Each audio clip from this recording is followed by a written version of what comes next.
तुष्टिकरण की पार्टी में वोट काम ही नहीं। समाजवादी पार्टी सबको लेकर के चलती है, ब्राह्मण समाज को भी, पिछड़े वर्ग को, दलित लोगों को भी। ये ब्राह्मण सम्मेलन जानते हैं, उनके भाटी एक नेता हैं राजकुमार भाटी ने भाषण देते हुए कहा कि ब्राह्मण की तुलना वेश्या से किया। 4 साल के ब्राह्मण के बेटे को गाजीपुर में बुरी तरह लहूलुहान कर दिया गया। उस 4 साल के बच्चे का क्या कसूर था?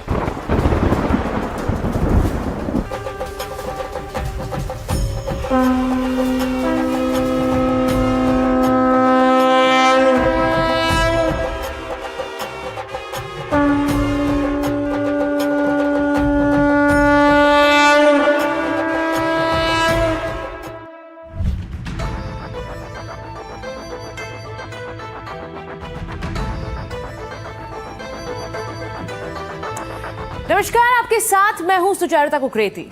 एनडीटीवी के स्पेशल शो में आपका स्वागत है। एनडीटीवी यानी भारत का विश्वास।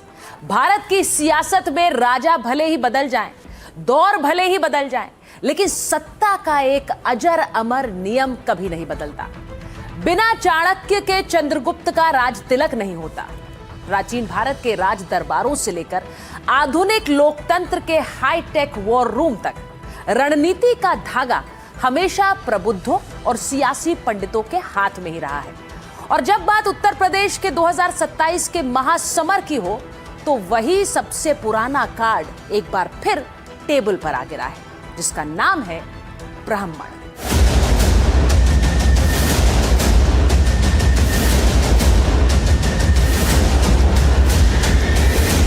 दान पात्र को नहीं बचा पाए, श्रद्धा से जो चढ़ावा चढ़ता है उसको नहीं बचा पाए।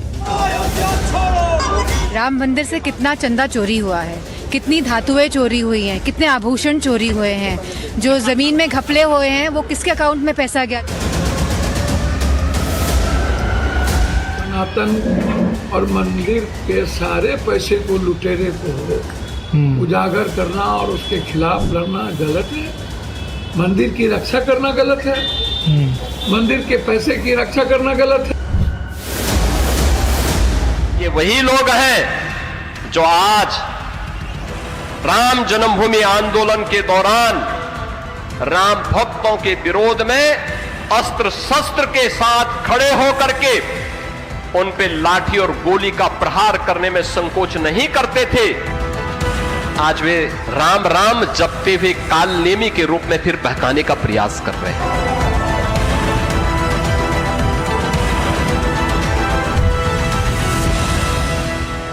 लेकिन असली सस्पेंस अब शुरू होता है, वो भी उत्तर प्रदेश में पंडितों को साधने की उस नई सियासत से, जिसने रातों रात पूरे चुनावी समीकरण को उलट कर रख दिया है। जिस पीडीए का मतलब कल तक पिछड़ा, दलित और अल्पसंख्यक हुआ करता था, अखिलेश यादव के नए सियासी गणित में अचानक वहां से पिछड़े किनारे हो गए। सीधी एंट्री हो गई प्रबुद्ध यानी ब्राह्मणों की। योगी तो यहां तक कह गए कि जिस तरह पीडीए की परिभाषा बदल रही है, कहीं पी का मतलब पाकिस्तान ना हो जाए।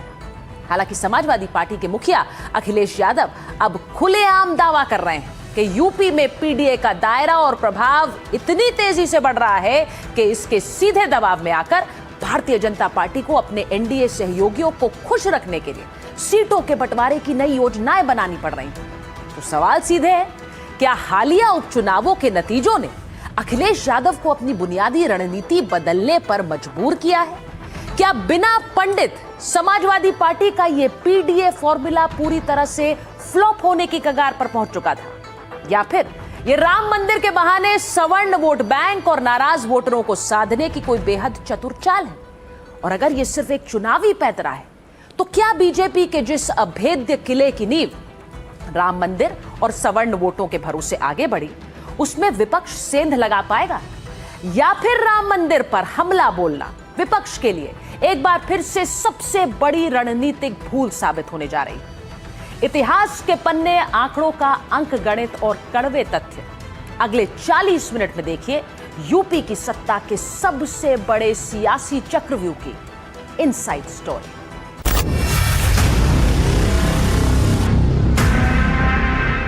सियासत में जब पुराने फॉर्मूले फेल होने लगते हैं तो इतिहास के पन्नों से पुराने गुरुओं को याद किया जाता है।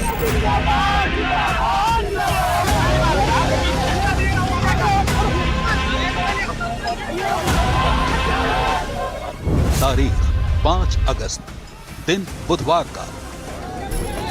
लखनऊ की सड़कों पर जब 2027 के नए सियासी समीकरण तलाशे जा रहे थे, अखिलेश यादव समर्थकों के साथ छोटे लोहिया जनेश्वर मिश्र की जयंती मनाने पहुंचे थे।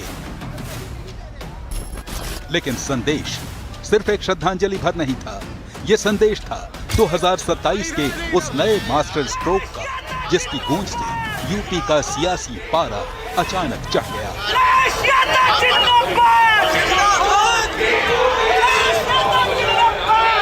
अखिलेश यादव ने पीडीए की एक बिल्कुल नई परिभाषा गढ़ी और पूरे प्रदेश को पीडीए का नया पाठ पढ़ाना शुरू कर दिया।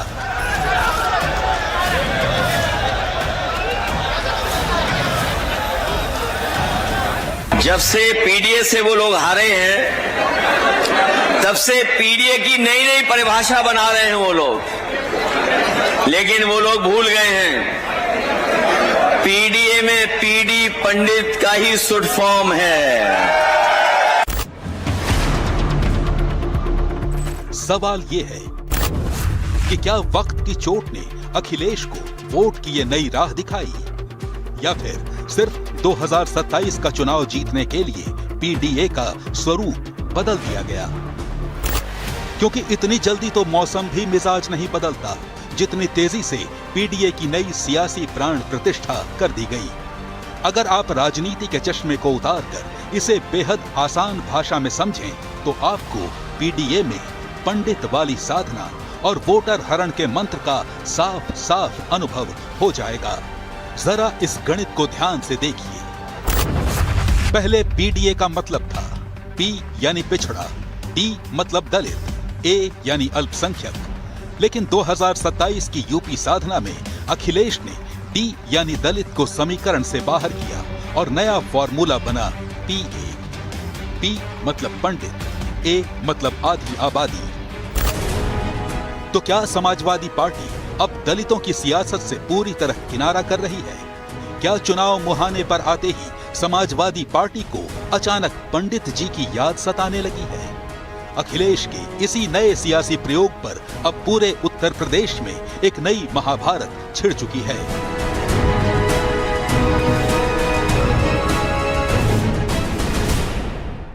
पीडीए में पीडी पंडित का ही शुड फॉर्म है। जो लोग पीडीए की परिभाषा समय समय पर दूसरी बनाते हैं, वो जान लें कि पीडीए में पीडी जो है वो पंडित का शॉर्ट फॉर्म है। और जितनी पीड़ा दोगे, पीड़ा बढ़ाओगे, उतना ही पीडी और मजबूत दिखाई देगा। समाजवादी पार्टी के दोहरे चरित्र के खिलाफ, जो दलित विरोधी है, पिछड़ा विरोधी है, युवा विरोधी है, किसान विरोधी है, महिला विरोधी है, गरीब विरोधी है, इन सब चेहरे का उजागर आज उत्तर प्रदेश सदन ने किया है।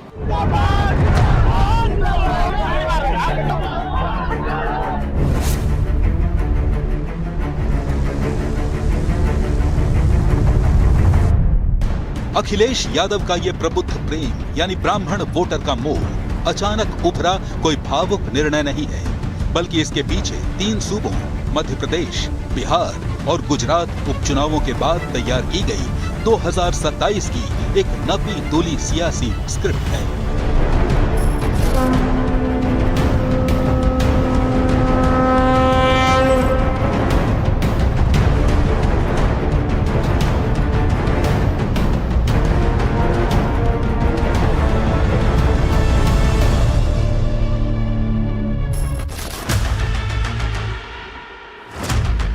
अखिलेश यादव एक कड़वी हकीकत बहुत अच्छी तरह जानते हैं कि यूपी में सत्ता का दरवाजा प्रबुद्ध समाज की चाबी के बिना कभी नहीं खुल सकता, और इसी चाबी को हासिल करने के लिए रची गई एक सीक्रेट स्क्रिप्ट। जून 2026, जगह लखनऊ का सपा प्रदेश कार्यालय। जून का जेठ महीना, तपती दोपहरी में समाजवादी पार्टी दफ्तर के दरवाजे बंद थे और अंदर मौजूद थे पूर्व सांसद, विधायक और पार्टी के वरिष्ठ प्रबुद्ध चेहरे। एक हाई प्रोफाइल गुप्त बैठक बुलाई गई, रणनीति तैयार हुई और फिर शुरू हुआ ऑपरेशन पंडित। ठीक एक महीने बाद, जुलाई 2026, कानपुर के मंचों पर रातों रात बड़े बड़े पोस्टर तन गए जिन पर लिखा था, ब्राह्मण चला अखिलेश के संग। जून में गुप्त बैठक, जुलाई में कानपुर की सड़कों पर पोस्टर और अगस्त में राजधानी में खुला प्रदर्शन। यह सिर्फ एक जयंती नहीं थी, यह 2027 का वो शक्ति प्रदर्शन था जिसकी पटकथा पिछले 3 महीनों से बंद कमरों में लिखी जा रही थी।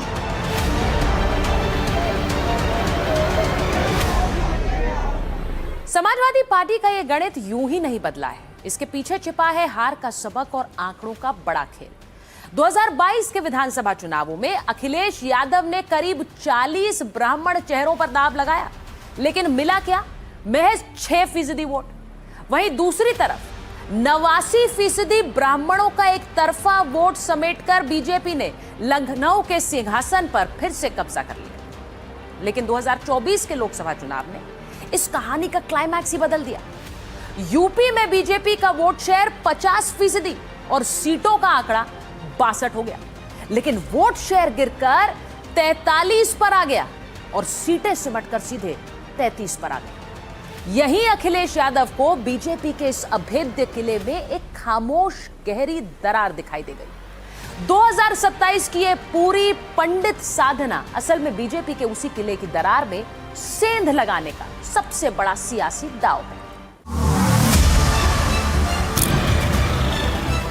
लेकिन समाजवादी पार्टी के इस नए प्रबुद्ध कार्ड ने यूपी के सियासी गलियारों में एक नया भूचाल ला दिया। अखिलेश यादव के इस दांव का पता चलते ही विपक्षी खेमे की घेराबंदी करने के लिए बीजेपी और उसके सहयोगी दल पूरी तरह से आक्रामक हो चुके हैं।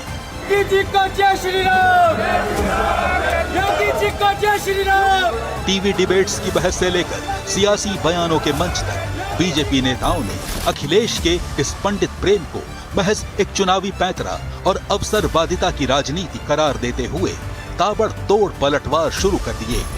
सवाल सीधे दागे जा रहे हैं कि जिस विचारधारा ने हमेशा जातिगत जनगणना और सोशल इंजीनियरिंग की बात की, उसे अचानक 2027 के मुहाने पर आकर प्रबुद्ध समाज की याद कैसे आई? फुटेज देखिएगा, उसमें एक भी ब्राह्मण नजर नहीं आएगा। जो समाजवादी पार्टी के कार्यकर्ता वही नजर आएंगे, रजिस्टर्ड इनके हैं।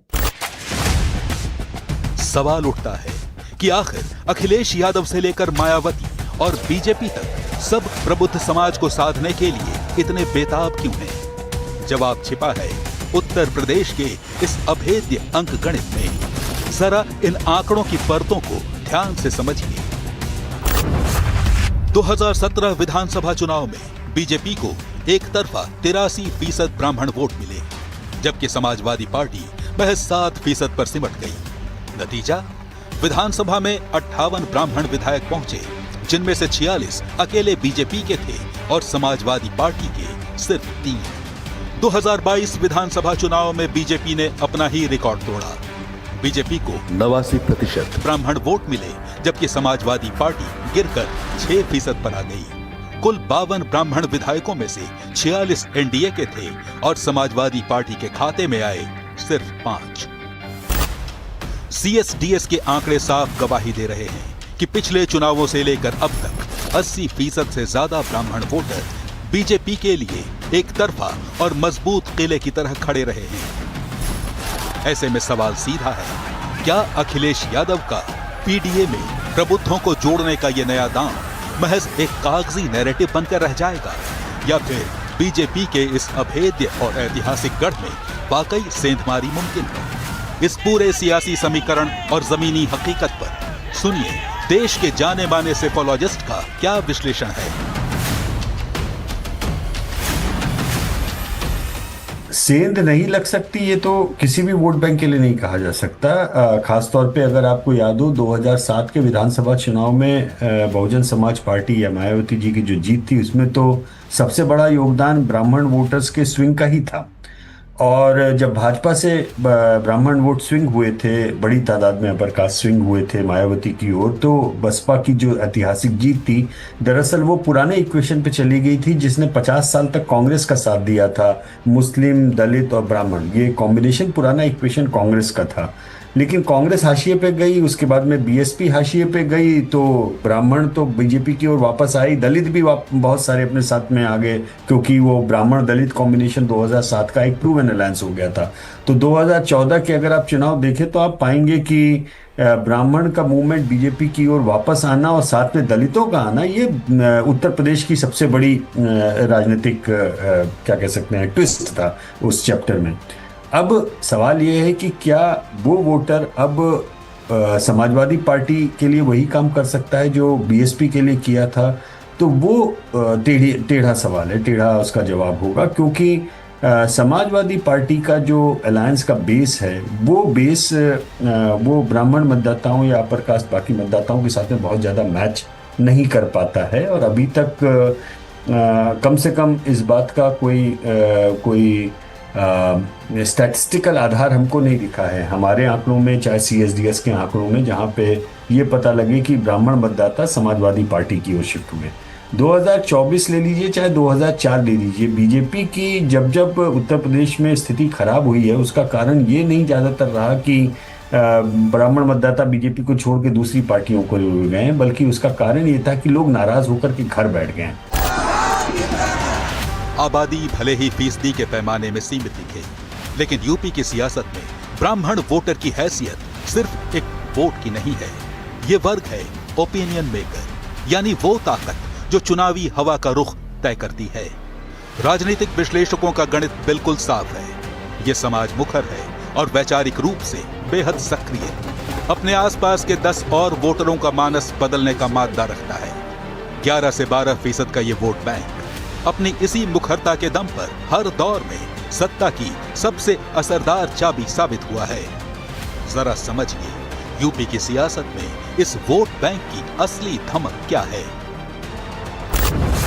यूपी की 403 विधानसभा सीट में से करीब 115 सीटों पर ब्राह्मण मतदाताओं का सीधा सियासी प्रभाव है। पूर्वांचल से मध्य यूपी तक बलरामपुर, बस्ती, संत कबीर नगर, महाराजगंज, गोरखपुर, देवरिया, जौनपुर, अमेठी, वाराणसी, चंदौली, कानपुर और प्रयागराज 15% से ज्यादा ब्राह्मण वोट का गढ़ है। 100 से ज्यादा सीटों पर संख्या भले कम हो, लेकिन माहौल और नैरेटिव तय करने की पूरी ताकत है। यानी आंकड़े सिर्फ वोट का हिसाब नहीं बताते, बल्कि उस हवा की कहानी भी कहते हैं जो यूपी के चुनावी माहौल को एक नई दिशा में मोड़ देती है।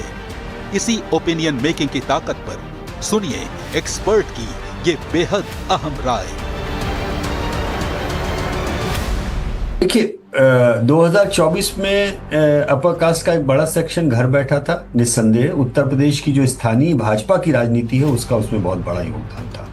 उत्तर प्रदेश की जातिगत जो इस समय विडंबना है उसमें ब्राह्मण मतदाताओं की नाराजगी, ये कोई एक छुपा हुआ रहस्य नहीं है, कोई ऐसी चीज़ नहीं है जो अभी भी परतों में दबी हुई है।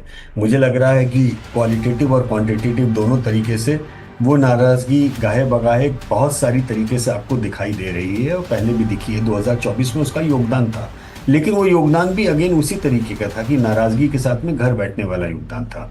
अभी भी मुझे ये नहीं लगता है कि ब्राह्मण मतदाता बीजेपी से नाराज होकर के समाजवादी, हाँ कांग्रेस दूसरी चीज़ है, अगर समाजवादी पार्टी और कांग्रेस का अलायंस हुआ और कांग्रेस ने बड़ी तादाद में अर्बन सीटें लड़ी, या समाजवादी पार्टी ने 2024 में जो बहुत अक्लमंदी का काम किया था कि वो non Yadav non Muslim candidate बड़ी तादाद में दिए थे, अगर वही फॉर्मूला समाजवादी पार्टी अभी असेंबली इलेक्शन में भी लगाती है जहां पे नॉन यादव ओबीसी या नॉन मुस्लिम कैंडिडेट या बड़ी तादाद में सपोज कीजिए ब्राह्मण कैंडिडेट समाजवादी पार्टी दे देती, तब मामला टेढ़ा हो जाएगा, तब मामला अलग हो जाएगा, क्योंकि अगर कोई party out of the way जाके बड़ी तादाद में ब्राह्मण कैंडिडेट दे तो उसका इम्पैक्ट नहीं होगा, ये मैं नहीं मानने को तैयार हूँ। उसका अपने तरीके से इम्पैक्ट जरूर पड़ेगा।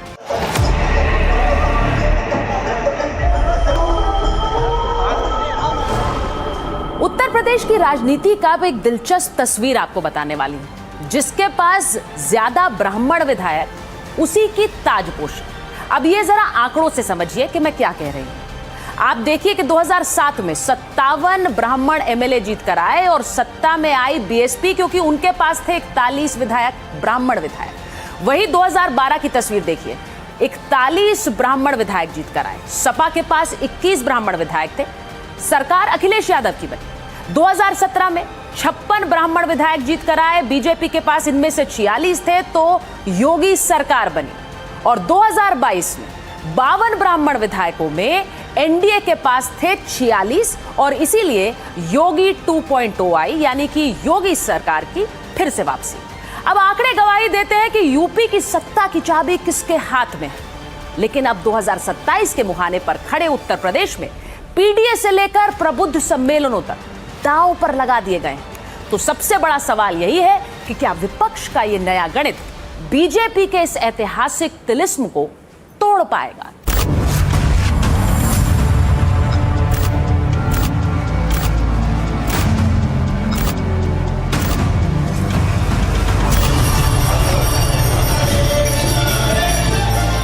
उत्तर प्रदेश में बीजेपी के कैडर वोट बैंक का किला ध्वस्त करने और प्रबुद्ध समाज यानी ब्राह्मण मतदाताओं को रिझाकर अपने पाले में लाने की ये सियासी कश्मकश यूं ही नहीं छिड़ी है। पिछले लोकसभा और विधानसभा चुनावों के नतीजे गवाही देते हैं कि जब जब ब्राह्मण समाज ने जिस दल को अपना आशीर्वाद दिया, लखनऊ से लेकर दिल्ली तक सत्ता का राज तिलक उसी दल का हुआ। सीएसडीएस के आंकड़े इस पूरे सियासी तिलिस्म की परतें खोलते हैं। 2022 के उत्तर प्रदेश विधानसभा चुनावों में 89% ब्राह्मणों ने बीजेपी के पक्ष में मतदान किया, जबकि समाजवादी पार्टी को 6%, कांग्रेस को 1% और अन्य के खाते में 4% वोट गए। 2024 के लोकसभा चुनाव में भी ये वोट बैंक मजबूती से बीजेपी के साथ खड़ा रहा। विपक्षी इंडिया गठबंधन को 16% पंडितों का आशीर्वाद मिला, जबकि 79% ब्राह्मण वोटों के दम पर बीजेपी ने एक बार फिर बढ़त हासिल की। बीएसपी को सिर्फ 1% और अन्य को 4% वोट मिले। नतीजे साफ हैं। प्रबुद्ध समाज ने सत्ता की राह प्रशस्त की और अब 2027 के महासंग्राम से पहले लड़ाई इसी मजबूत किले में सेंध लगाने की है।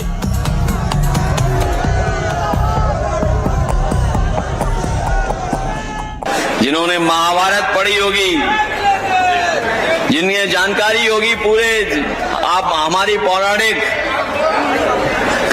पौराणिक हमारी व्यवस्था की, उन्हें पता होगा कि दुनिया में ऐसी दोस्ती किसी के बीच नहीं है। अगर कोई दूसरा उदाहरण हो पूरे धरती पे तो हमें बता दो। कृष्ण और सुदामा का कोई दूसरा उदाहरण हो तो बता दो। इसे समाजवादी पार्टी को जब भी मौका मिला है हम लोगों ने सम्मान देने का काम किया है। समाजवादी पार्टी के दोहरे चरित्र के खिलाफ, जो दलित विरोधी है, पिछड़ा विरोधी है, युवा विरोधी है, किसान विरोधी है, महिला विरोधी है, गरीब विरोधी है, इन सब चेहरे का उजागर आज उत्तर प्रदेश सदन ने किया है कि इन लोगों का चेहरा और लोकतांत्रिक और संवैधानिक और इस पूरे तबके के साथ अन्याय करने वाला रहा है, अनर्थ करने वाला रहा है। उत्तर प्रदेश की राजनीति में एक पुरानी कहावत है, बिन पंडित गति नहीं। इसका एहसास सूबे के हर सियासी योद्धा को है। चुनाव में भले ही महीनों का वक्त हो, लेकिन समाजवादी पार्टी के मुखिया अखिलेश यादव ने अयोध्या की सरजमी से पवन पांडे को आगे कर चुनावी बिसात बिछा दी है, ताकि 2027 में प्रबुद्ध समाज का साथ समाजवादी पार्टी को मिल सके।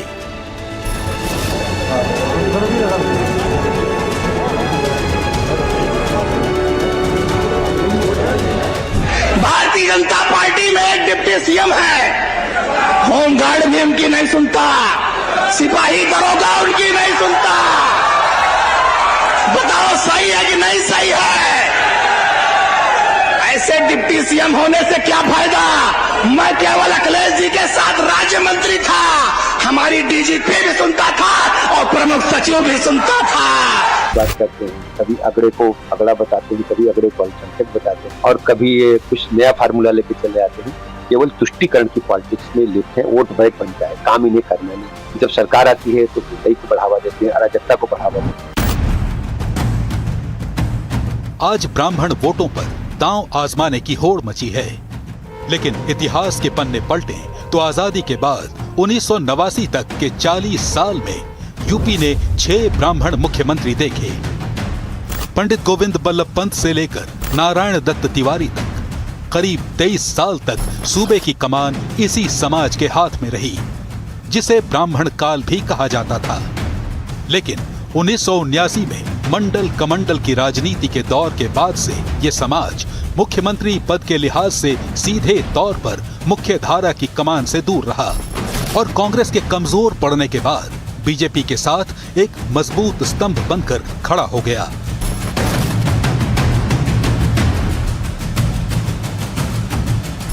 कोर वैचारिक झुकाव तो मुझे लगता है एक ही तरफ है, और वो है भाजपा के पक्ष में। निश्चित रूप से उनका कोई वैचारिक जो झुकाव है ना तो समाजवादी पार्टी की तरफ है ना बीएसपी की तरफ है। ये ज़रूर है कि अलग अलग चुनाव में जब किसी बात से उनकी नाराज़गी होती है तो वो अपना वोट जिस पार्टी के साथ वो खड़े दिखाई पड़ते हैं, जिसके साथ वो कोर वैचारिक भाव से जुड़े हुए दिखते हैं, उससे हटकर दूसरी पार्टी को वोट देने की कोशिश करते हैं। और पहले के चुनाव में उन्होंने थोड़े बहुत ब्राह्मणों ने वोट दिया भी। आपने मायावती का जिक्र किया 2007 के चुनाव का। मुझे लगता है इस चुनाव में बीएसपी को ब्राह्मणों में कुछ वोट मिली, कुछ पैठ उन्होंने बनाई थी। और उसी तरह से जब अखिलेश यादव ने 2012 में सरकार उनकी बनी, उस वक्त भी ये देखने को मिला कि ब्राह्मण वोट अखिलेश यादव के पक्ष में गया, लेकिन उनकी तादाद इतनी नहीं थी कि ब्राह्मण वोट के कारण ही सिर्फ सत्ता परिवर्तन हुआ। ब्राह्मणों की संख्या बहुत ज़्यादा नहीं है। अगर आप वोटरों में अनुपात के हिसाब से देखें तो कुल मिला के कोई 7-8% यूपी के टोटल वोटर में ब्राह्मणों की संख्या है। इतनी तादाद नहीं है कि ब्राह्मणों की नाराज़गी से अगर बीजेपी का साथ छोड़कर वो समाजवादी पार्टी के पक्ष में आ जाएं तो सत्ता परिवर्तन हो जाएगा। उसमें एक भूमिका उनकी होती है, लेकिन सिर्फ ब्राह्मणों की नाराज़गी से न तो 2007 में सत्ता परिवर्तन हुआ, न 2012 में सत्ता परिवर्तन हुआ।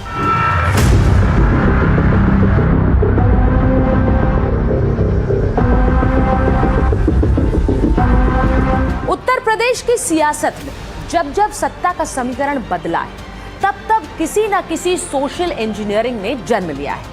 लेकिन 2027 के इस महासंग्राम में जब अखिलेश यादव पीडीए के नए गणित में पंडित खोज रहे हैं, तो सवाल उठना लाजमी है कि आखिर इस सियासी फॉर्मूले की असली जननी कौन थी?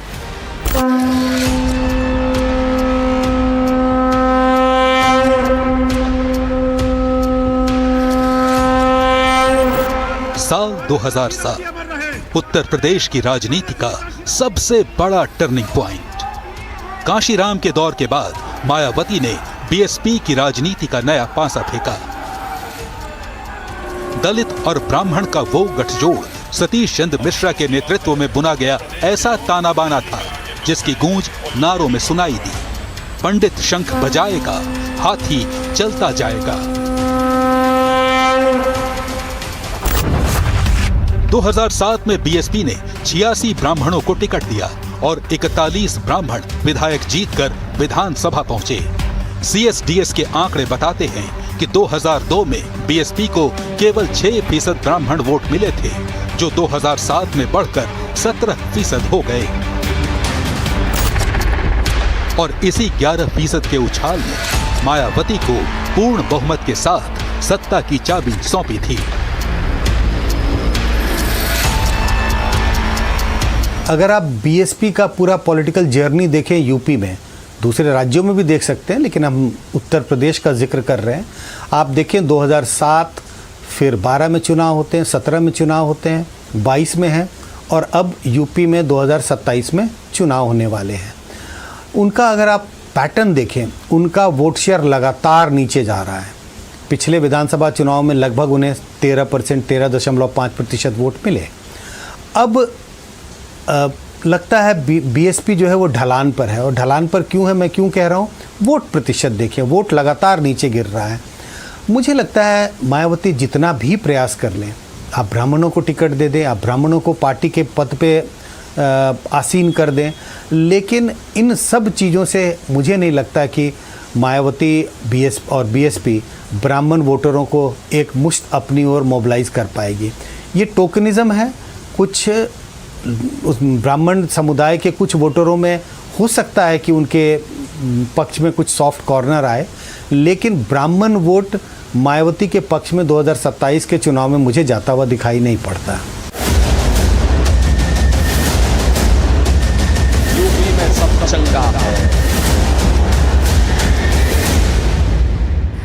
उत्तर प्रदेश की राजनीति के पन्नों को थोड़ा और पीछे पलटे तो साल 1993 का वो दौर दिखता है जब मंडल और मंदिर के दौर में दो धुर विरोधी समाजवादी पार्टी और बहुजन समाज पार्टी एक मंच पर आए। मिले मुलायम काशीराम के नारों से पूरा सूबा गूंज उठा था। लेकिन उस दौर में उत्तर प्रदेश का प्रबुद्ध समाज कहां खड़ा था? आइए तथ्यों के साथ इस इतिहास को भी परखते हैं।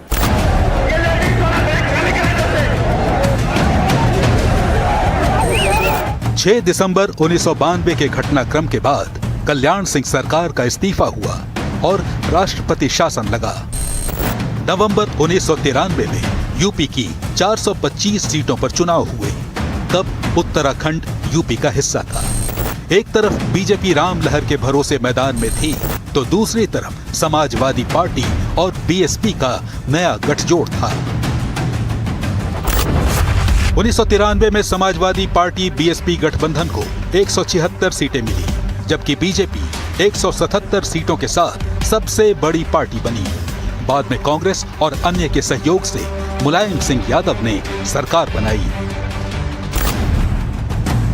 अब सवाल ये है कि क्या ब्राह्मण वोटर 27 में समाजवादी पार्टी की साइकिल का हैंडल थामेंगे, हाथी की सवारी करेंगे, या फिर बीजेपी का कमल हाथ में थामकर सिंहासन पर फिर से योगी आदित्यनाथ को बैठाएंगे?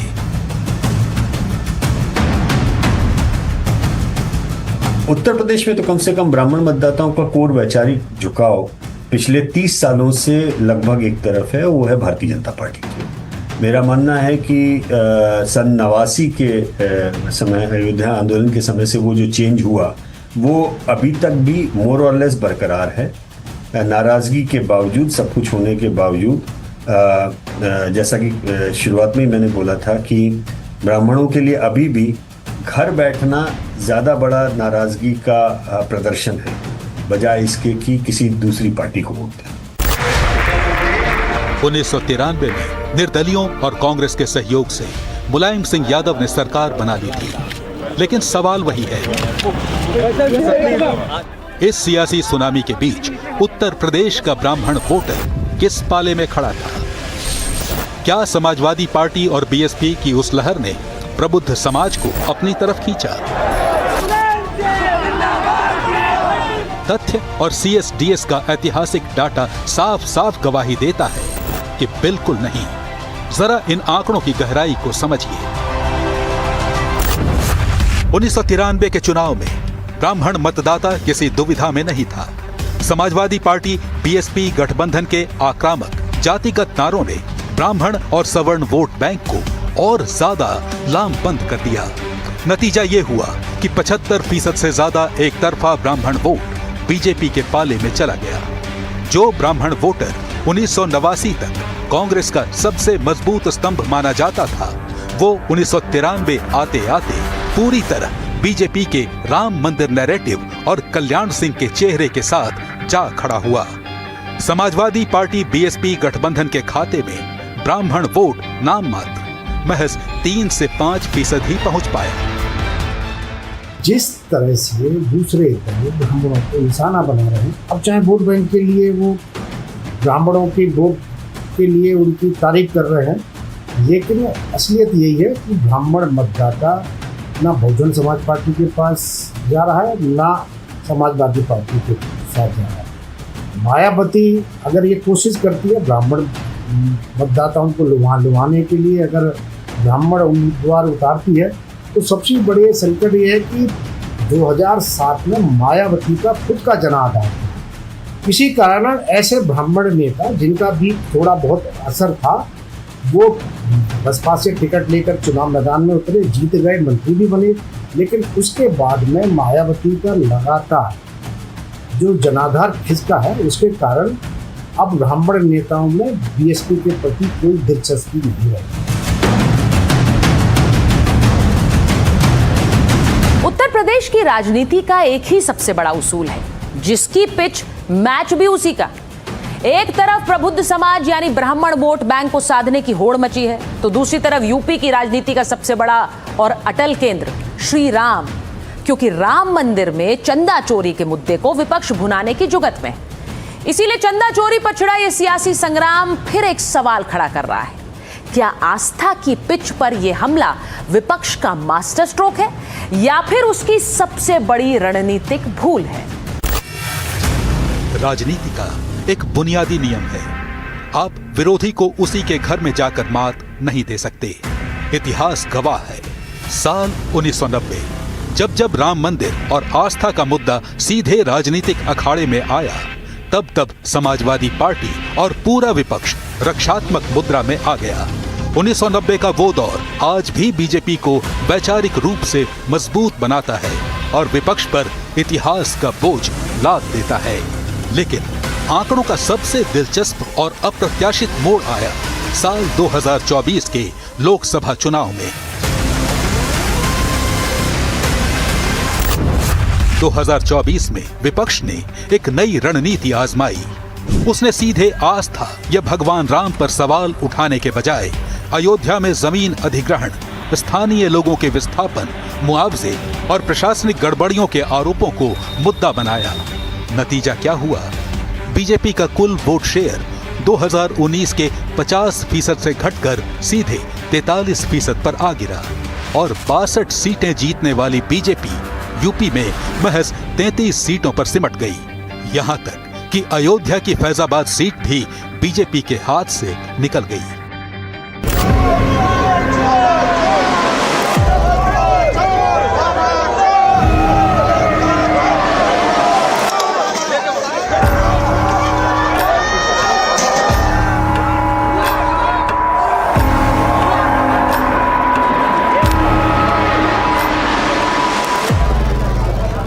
लेकिन कहानी में असली ट्विस्ट आया राम मंदिर में चंदा चोरी के मुद्दे पर।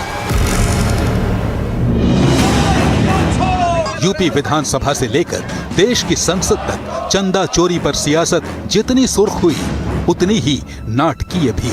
संसद के बाहर निर्दलीय सांसद पप्पू यादव का साधु वेश धरकर धरना देना, अखिलेश यादव, राहुल गांधी और डिंपल यादव का उनके समर्थन में उतरना और फिर प्रयागराज की अदालत से पप्पू यादव को हाजिर होने का आदेश मिलना, ये सब इशारा कर रहे हैं कि लड़ाई अब प्रशासनिक कम, धार्मिक और नाटकीय ज्यादा हो चुकी है।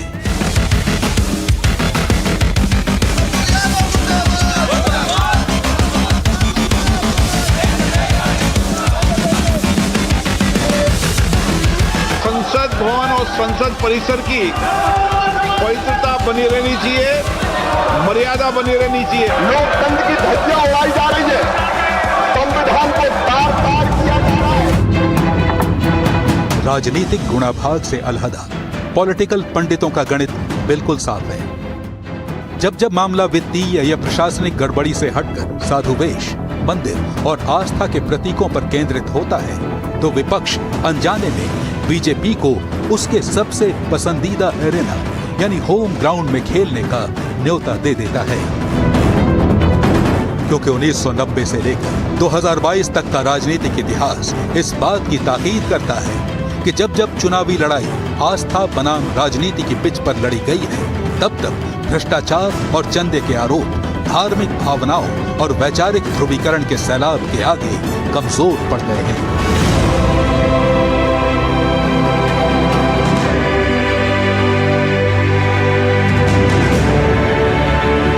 बीजेपी की हिंदुत्व की पिच पर जब विपक्ष उतरता है, चाहे साधु का वेश धरना हो या सनातन और चंदे पर सवार, क्या जनता इसे विपक्ष का चुनावी ढोंग मानती है या नैरेटिव सेट हो पाता है? आंकड़ों में सॉफ्ट हिंदुत्व का स्ट्राइक रेट क्या है?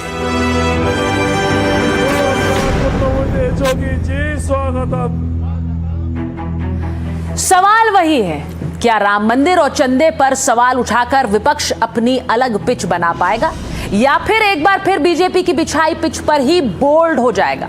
अब चुनावी जंग 2027 के उत्तर प्रदेश की है, तो इतिहास गवाह है कि 1950 से 1989 तक जिस प्रदेश में 6 ब्राह्मण मुख्यमंत्री रहे हों, जहां 115 सीटों का भाग्य प्रबुद्ध समाज के हाथ में हो, वहां 27 की जंग बिना पंडित जी को साधे नहीं जीती जा सकती।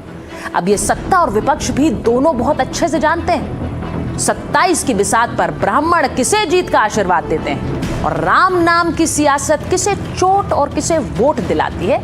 यह देखना उत्तर प्रदेश की सियासत का सबसे दिलचस्प अध्याय होगा। इस स्पेशल शो में फिलहाल इतना ही, लेकिन देश दुनिया की हर अपडेट के लिए आप देखते रहिए एनडीटीवी। एनडीटीवी मतलब भारत का विश्वास।